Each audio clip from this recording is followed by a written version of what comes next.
What is going on YouTube? You joined me from the porch because I am going to start the process of blacking out the lights on my Miata. I'm actually going to black out the entire car, and I just did a video, I think Monday, for like a members Monday that I'm going to make private.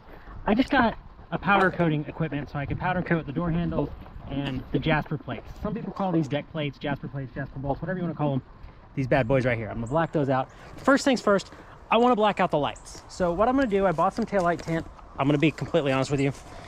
I haven't done this one yet, but I couldn't help myself when it came in. I went ahead and did this one over here. But I'm going to go ahead and smoke these. I'll smoke the ones on the back, and then I'm going to show you what I'll do with the taillights. Let's see here. So the taillights, I'm not going to smoke the whole taillight just because I feel like you don't really need to on a Miata. I'm just going to smoke this inner little reverse ring. I don't want to smoke any of this.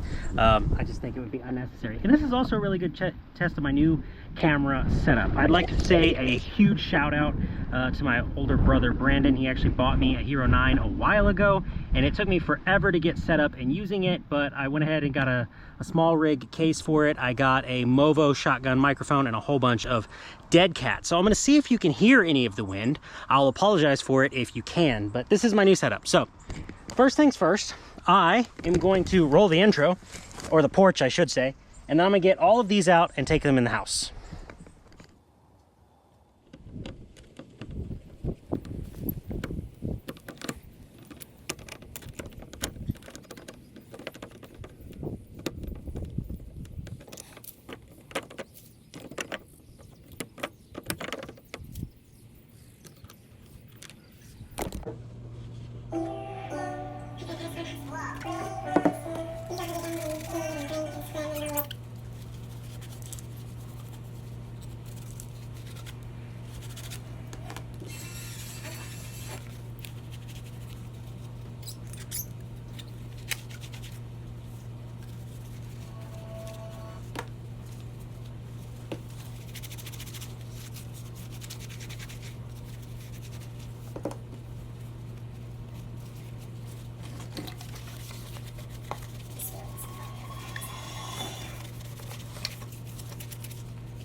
All right, I've got the first round of lights tinted, so I'm gonna go ahead and get everything back in. I already said it in voiceover, but the vivid film that I'm using for these lights, you really gotta get a lot of heat on it to get it to stretch. If you just try to pull it, it won't move at all. You have to heat it before it'll give at all to go around anything. I actually had to redo this one twice because the first one tore.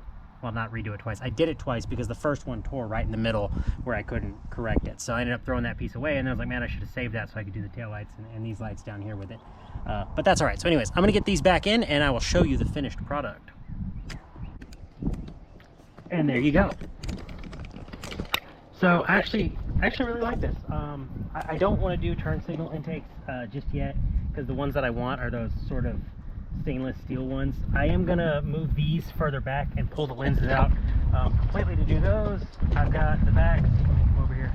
I've got the backs done, and I just need to do this. So I will do these real quick, and then I will do those, and I'll show you what that looks like, and that will be the end of this video, because in the next video I'm going to take my powder coating equipment and I will do these jasper plates and the door handles, and probably all the hardware and screws. My lug nuts are looking nasty. I've got a car show coming up in July that I go to every single year. I'd like to take this, and I want it to be totally blacked out for that car show. I do have a front lip that's not on it if you've never seen the video before, but I do have a front lip. I hit a roadwork and cracked it, so I need to repair that, and then I'll get the front lip back on it, and it'll be looking minty fresh again. I gotta be honest, like 2 weeks has gone by. I have no idea where I left off. The only thing I have left to tint is the fog lights, which I'm gonna do those right now. I tried to make a little video. I had a time a couple days ago, and I tinted the back lights, which was straightforward. All I did was tint this one, and of course I tinted this one, and I tried to make a video out of that, But what had happened is I accidentally had the GoPro on camera mode and not on, or sorry, on photo mode and not camera mode. So all I have is a picture, and that doesn't really help. But I am back. I'm gonna go ahead and get these out, get them disassembled. I have a portacool now, which is nice. I probably already released the video on that. But I have a portacool. It's still up on the porch because it's full of water, and I'm gonna have to carry it down with my son and put it in the back of the truck. So I'm gonna turn that on so that I got a nice cool breeze. This will be my first test, if you will, of using that. But I'm gonna go ahead and get these out. I would also like to relocate them. I see they're very much sort of out here by the tow hooks, and I'm gonna have a license plate right here, and I'd like to relocate them up high and center and further back, because really all I use them for is for deer on these backcountry roads because of how dark it is out here, which is also why I'm leaving my incandescent lights. I know this is gonna sound really weird, but the original incandescent lights do a better job of showing eye shine with the deer. I might not see the deer, but I can see its eyes from a mile away. And with the LED headlights like what's in my truck, I can't see their eyes. I don't know what it is, if it's just the temperature or the lumens, but these lights work so much better at showing their eyes. So I do that, and then I just have these LEDs down here to help see down the road quite a ways, and I can see shadows and stuff moving around. But you didn't ask any of those questions. Like I said, I'm gonna turn on this portacool. I'm gonna get these out of here, and then I'm gonna disassemble the backs, so I won't waste your time with getting them out. I'm just gonna show you once they're out. There you go. So that's it. That's done. This is gonna end the video. Probably next video, I'm gonna powder coat these door handles, the Jasper plates, and shorten the antenna because I don't listen to the radio. I use Bluetooth for everything. I'm gonna wash this thing, take some photos of it at night, or at least when the sun's down. It's way too bright; it'll just blow out the photos. I do need to redo the window tint on the other side. I'll show you what happened with that. And then a lot of people, actually, well, not a lot of people, but a couple people asked me how my lights are wired out, and I'll fix that. So what happened here was I got the window tint perfect. I mean, nailed it. And then I accidentally bumped the power window because it's in the center console. But right now I'm putting the lights up. So there we go, lights are up. So what I did with the lights, actually I'll start in here. I got it all from Tractor Supply. Here's the switch for them. I can turn them off, I can turn them on. I just put it in one of those rockers. But they're actually wired into the high beams. I took away the power wire. I should say I spliced the power wire out, and it's gonna be kind of hard to show it. But here's the relay that came with the wiring kit for Tractor Supply, and I took the red power wire out. This wire right here is what goes up into the switch inside. So I took this one and I routed it down and I looped it over the back of the terminal for the headlight, and then I just sort of subbed the headlight over it. So now when the high beams are on, the switch receives power and those auxiliary LED lights turn on.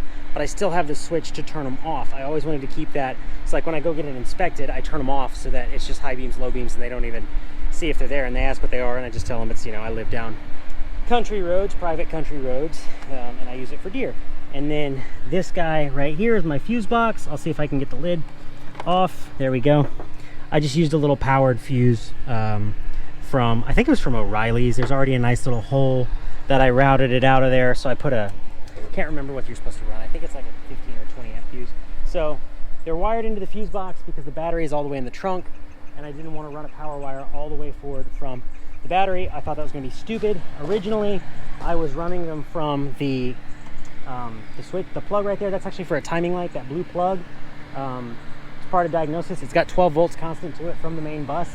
I had hooked it up to that, but I found out that that's tied into the blower motor relay, and one day I was driving down the road and a bunch of smoke started coming out of my dash because the blower motor burned up and I had to put a new blower motor in. So if you're gonna run LED lights, don't power them off of that. It will overload the blower motor for some weird electrical reason, and you will smoke that. But like I said, I'm gonna get this thing cleaned up. I'll take some pictures of it, but I will see you out here. Thank you so much for watching. Don't forget to leave us a like, leave us a comment, subscribe. We're gonna do a couple more videos on the Miata. I was getting it ready for a car show called the Hill Country Rally for Kids that they used to do early in July, but they moved it to October this year, so I have a lot more time than I thought I did. But yeah, that's gonna do it all. Make sure you leave us a like, leave us a comment, subscribe, join the Discord, follow me on Instagram, like every photo of this and like every video of this car, and share every video of this car because I love this car. And I will see you all in the next one. Go build something.